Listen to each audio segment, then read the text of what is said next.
ENDY, and Recorders Branch Chief Sean Payne, PAYNE, will walk us through the accident sequence of the January 29th mid-air collision near Ronald Reagan Washington National Airport. They will then take questions and answers. No analysis of the preliminary investigative information will be provided, and we will not be speculating about the probable cause. As always, you can follow this and other NTSB investigations on our website, ntsb.gov, as well as on Facebook, Instagram, YouTube, and X at NTSB_newsroom. And reporters can always contact us through email at mediarelations@ntsb.gov. Chairman?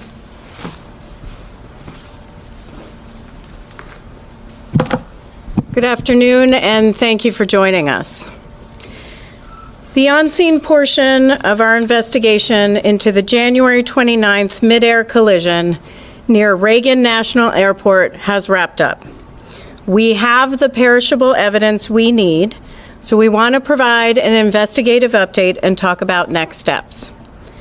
Let's begin with some information on the Black Hawk's route and then proceed through the accident sequence. This particular flight was a check ride for the pilot flying the Black Hawk. Generally, a check ride is a practical exam that a pilot must pass to be qualified to perform specific aircrew or mission duties. The Army does 3 types of check rides: instrument, annual, and night vision goggles. This was a combined annual and night vision goggle check ride. We believe the helicopter crew was likely wearing night vision goggles throughout the flight, given the nature of the flight. Additionally, had they been removed, the crew was required to have a discussion about going unaided. Let me repeat that. Had they been removed, the crew was required to have a discussion about going unaided. There is no evidence on the cockpit voice recorder, or CVR, of such a discussion. On this chart, you'll see the routes they were generally following: Helicopter Route 1 to Helicopter Route 4. These routes are designated by the Federal Aviation Administration, or FAA, and although you see blue lines, there are no defined boundaries to these routes. You'll note on the chart that pilots are expected to maintain the maximum altitude charted when ceiling permits, unless otherwise instructed by air traffic control. The maximum altitudes along Helicopter Route 1 are 1,300 feet between Cabin John and Chain Bridge, 1,000 feet at Chain Bridge, 700 just after Chain Bridge, 300 at the Key Bridge, and 200 feet just south of Memorial Bridge. Now I'm going to read some preliminary investigative information, which is derived from a variety of electronic and other sources as of 1 p.m. today. About 8:15 p.m. Eastern Standard Time, the CRJ left 37,000 feet pressure altitude for an initial descent. At 8:30, the Black Hawk began traveling generally southbound after maneuvering near Laytonsville, Maryland. CVR audio from the Black Hawk indicated the instructor pilot was the pilot monitoring and transmitting on the radio, and the pilot was the pilot flying. At 8:33:41, the Black Hawk crew requested Helicopter Route 1 to 4 to Davison Army Airfield, which the tower controller approved. At 8:38:39, the Black Hawk reached the intersection of the DC Beltway and the Potomac River near Carteret, Maryland. After briefly turning westbound, the Black Hawk turned back to the east and began descending as it picked up Helicopter Route 1 over the Potomac River southeast toward downtown Washington, D.C. At 8:39:10, Potomac approach cleared the crew of the CRJ for the Mount Vernon visual runway 1 approach. At 8:40:46, the CRJ rolled out of a left turn established on the ILS localizer for runway 1 at approximately 4,000 feet pressure altitude, 170 knots, with landing gear up and flaps extended to 20 degrees. At 8:43:06, the CRJ crew made initial contact with DCA Tower. The tower controller then asked if the crew could switch to runway 33. The CRJ crew agreed to switch to runway 33. At 8:43:48, the Black Hawk was about 1.1 nautical miles west of the Key Bridge. The pilot flying indicated they were at 300 feet. The instructor pilot indicated they were at 400 feet. Neither pilot made a comment discussing an altitude discrepancy. At this time, we don't know why there was a discrepancy between the two. That's something that the investigative team is analyzing. At 8:44:27, as the Black Hawk approached the Key Bridge, the instructor pilot indicated the Black Hawk was at 300 feet, descending to 200 feet. Between 8:44:41 and 8:44:45, the CRJ crew selected 30 degrees of flaps and then 45 degrees of flaps. At 8:44:49, the CRJ landing gear were down and locked. The aircraft was fully configured for landing about 6.2 nautical miles south of the airport. At 8:45:27, the autopilot was disconnected, and the CRJ began a shallow right turn off the runway 1 localizer at a radio altitude of approximately 1,700 feet and an airspeed of 134 knots. This occurred about 5 nautical miles south of the airport. At 8:45:30, the Black Hawk passed over the Memorial Bridge. The instructor pilot told the pilot flying that they were at 300 feet and needed to descend. The pilot flying said they would descend to 200 feet. At 8:45:58, the Black Hawk then crossed over the Washington Tidal Basin and followed the Washington Channel consistent with helicopter Route 1.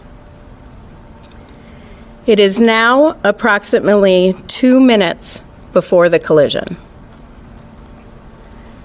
At 8:46:01, a radio transmission from the tower was audible on the CRJ CVR, informing the Black Hawk that traffic just south of the Wilson Bridge was a CRJ at 1,200 feet circling to runway 33.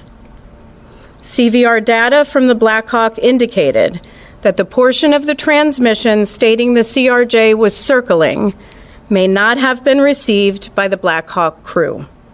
We hear the word circling in ATC communications, but we do not hear the word circling on the CVR of the Black Hawk. The recorders group is evaluating this right now. At 8:46:08, the Black Hawk crew responded. They had the traffic in sight and requested visual separation, which was approved by DCA Tower. At 8:46:29, the CRJ crew received a 1,000-foot automated call-out. At 8:46:47, DCA Tower cleared other jet traffic on runway 1 for immediate departure with no delay. At 8:47:27, or 32 seconds before impact, the Black Hawk passed the southern tip of Haines Point. A second later, the CRJ began a left roll to turn to final on runway 33. The CRJ was at a radio altitude of 516 feet and 133 knots. At 8:47:29, the CRJ crew received a 500-foot automated call-out. At 8:47:39, or 20 seconds before impact, a radio transmission from the tower was audible on both CVRs, asking the Black Hawk crew if the CRJ was in sight. Audible in the ATC radio transmission was a conflict alert in the background. At 8:47:40, the CRJ crew received an automated traffic advisory on the TCAS system stating traffic, traffic. TCAS is the Traffic Alert and Collision Avoidance System on the CRJ. At 8:47:42, or 17 seconds before impact, a radio transmission from the tower was audible on both CVRs, directing the Blackhawk to pass behind the CRJ. CVR data from the Blackhawk indicated that the portion of the transmission that stated "pass behind the" may not have been received by the Blackhawk crew. Transmission was stepped on by a 0.8-second mic key from the Blackhawk. The Blackhawk was keying the mic to communicate with ATC.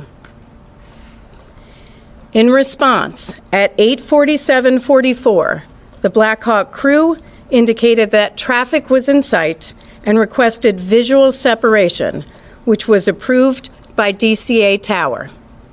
The instructor pilot then told the pilot flying they believed ATC was asking for the helicopter to move left toward the east bank of the Potomac. At 8:47:52, or 7 seconds before impact, the CRJ rolled out on final for runway 33. The CRJ was at a radio altitude of 344 feet, 143 knots.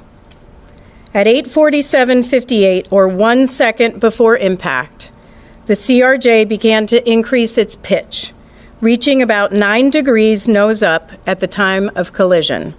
FDR data show the CRJ elevators were deflected near their maximum nose-up travel.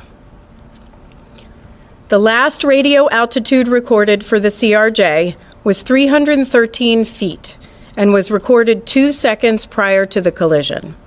The CRJ pitch at this time was again 9 degrees nose up, and roll was 11 degrees left wing down. The CRJ was descending at 448 feet per minute. The radio altitude of the Blackhawk at the time of the collision was 278 feet and had been steady for the previous 5 seconds. The Blackhawk pitch at the time of the collision was about a half degree nose up with a left roll of 1.6 degrees. Now, examination of the wreckage will assist in determination of the exact angle of the collision. Now, we're confident with the radio altitude of the Blackhawk at the time of the collision that was 278 feet.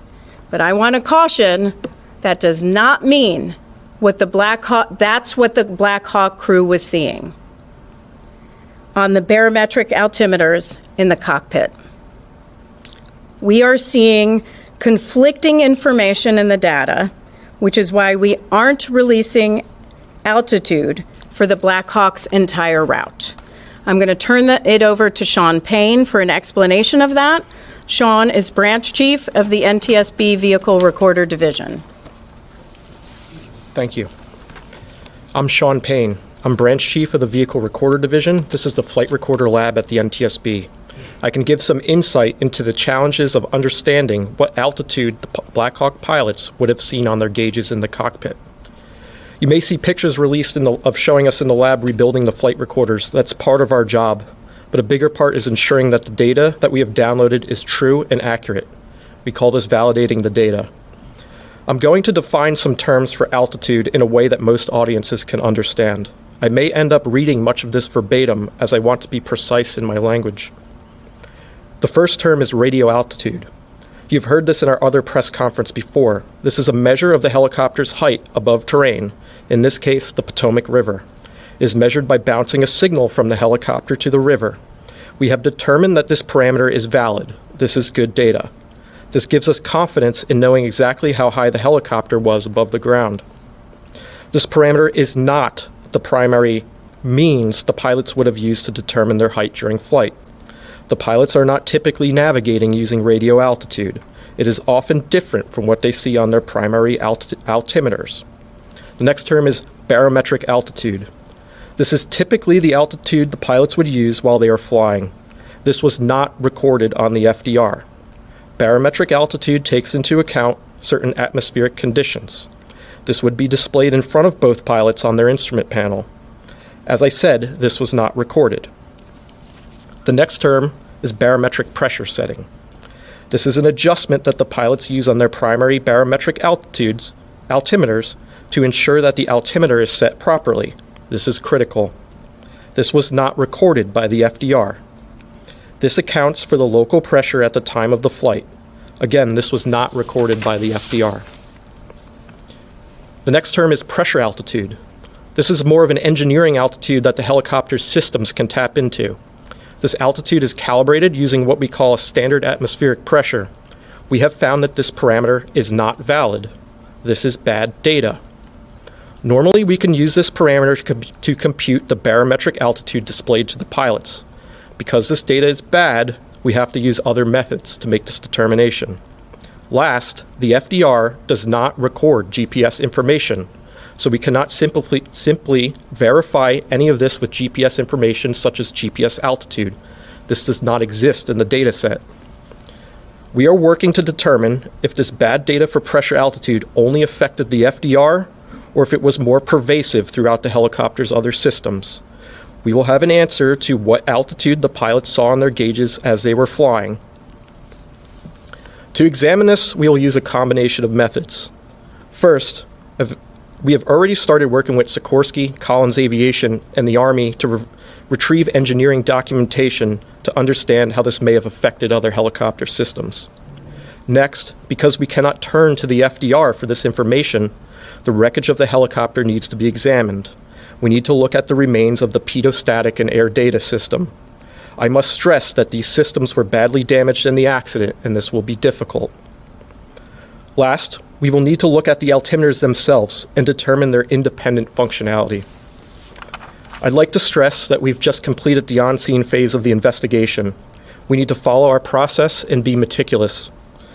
Ultimately, this work will determine the altitude displayed to the pilots and will be included in our final report. I'll pass it back to Chairman. Thanks, John. What I just read, we are going to publish that online, so I'm not going to take specific questions going back to certain times that I've already read. I think that can get very confusing, and so please refer to what we do post online. I do want to make a few corrections and also provide some additional information on a couple of other issues. First, the ATC group has been looking at the radio frequencies. The airplane and the helicopter were both on two different VHF frequencies, not UHF. Also, just a correction, Metropolitan Police Department recovered the Black Hawk, CVR, and FDR, not the FBI. I do want to provide a little bit of information on ADSB out for the Black Hawk. ADSB stands for Automatic Dependent Surveillance Broadcast. So the helicopter was equipped with and capable of transmitting ADSB out. We don't know why it wasn't transmitting. What we'll have to look at is the installation of the equipment. We'll have to look at programming. We'll have to look at whether there was some sort of equipment malfunction or if the ADSB was turned off. So there are a lot of people are asking about, was it turned off? There are other things we have to rule out first. The team is going to do a visibility study. The visibility study, we're going to do a laser scan of the cockpits of an exemplar CRJ. We're going to also laser scan an exemplar cockpit of an exemplar Black Hawk. And we're going to take that information as well as information from examination of the wreckage, different seating positions, different heights, different eye positions, also taking into account night vision goggles. And we're going to do a pretty in-depth visibility study, which we do often, and see if we can demonstrate, which we will be able to do on a software program, what the pilots of the Black Hawk could and could not see. Now, we will begin moving the wreckage from DCA to a secure location over the next week. And that's all I have for now. I am going to take questions. Again, I'm not going to take questions on specific times that I read through in the Black Hawk route or in the CRJ as it was moving to runway 33, but all of that will be online at ntsb.gov, and you can find that. So I will take questions as I call you. Please raise your hand, state your name and your affiliation. Tom. Madam Chair, Tom Costello with NBC News. Thank you for the update. Do we understand correctly, you're looking into the possibility that there may have been, I underscore may have been, a malfunction in terms of the accuracy of the altimeter readings inside the cockpit for the Black Hawk helicopter? One more time. Do I understand correctly, you're looking into the possibility that there may have been bad data and therefore inaccurate readings inside the cockpit of the chopper for altitude for the pilots to read? That's correct. We are looking at the possibility of there may be bad data.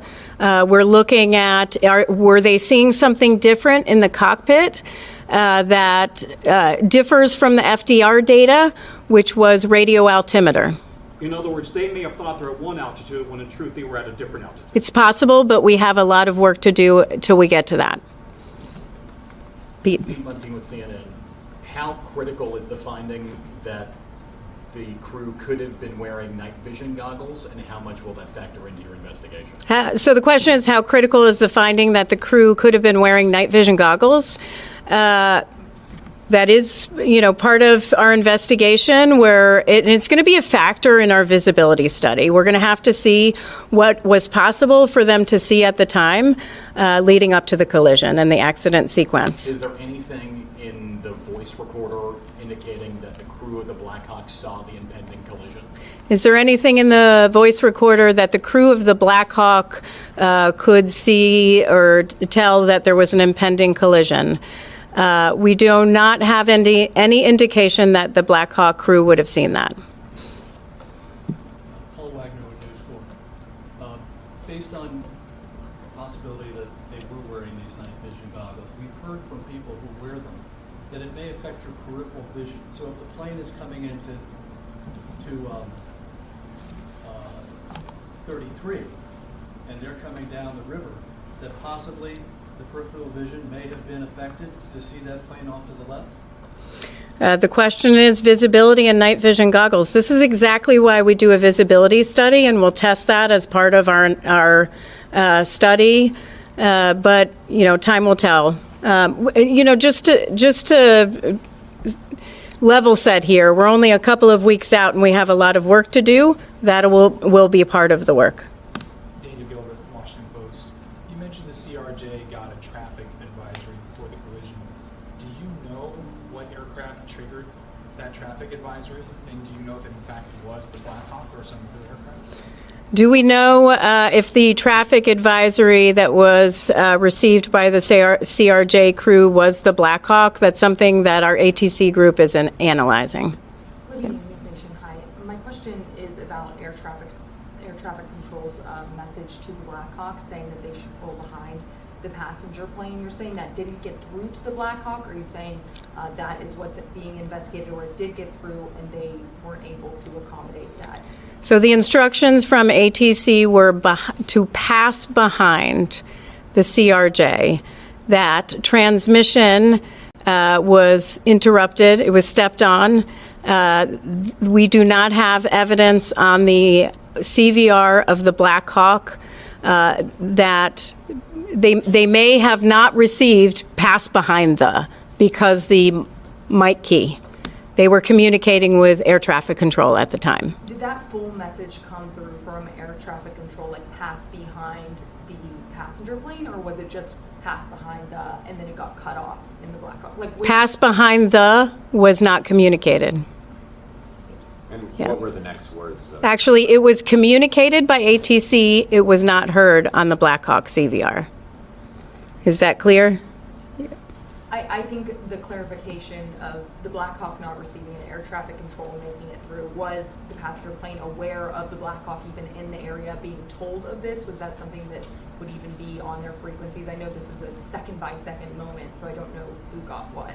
So the CRJ crew can hear air traffic control and communications from air traffic control. The Blackhawk crew can also hear communications from air traffic control, but they can't hear communications from each other back to air traffic control. So it's half the communication. Yes. Thank you, Chair Harmon. Grady Trimble with Fox Business. I know it's early in the investigation, and I know that the FAA controls the airspace around DCA. But at this point, would you say that the temporary restriction of helicopter flights is the right move, and would you advocate for a permanent restriction of those flights? Well, I do want to congratulate the Secretary Duffy for taking action immediately to restrict helicopter traffic, except for certain circumstances, life-saving flights and presidential flights. So I think they took the right safety action.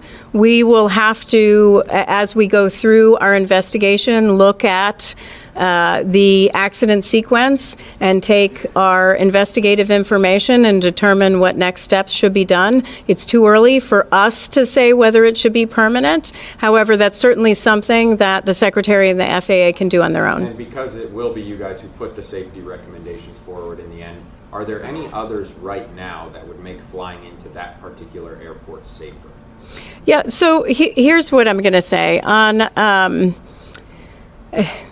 aviation is the safest mode of transportation. I say this often.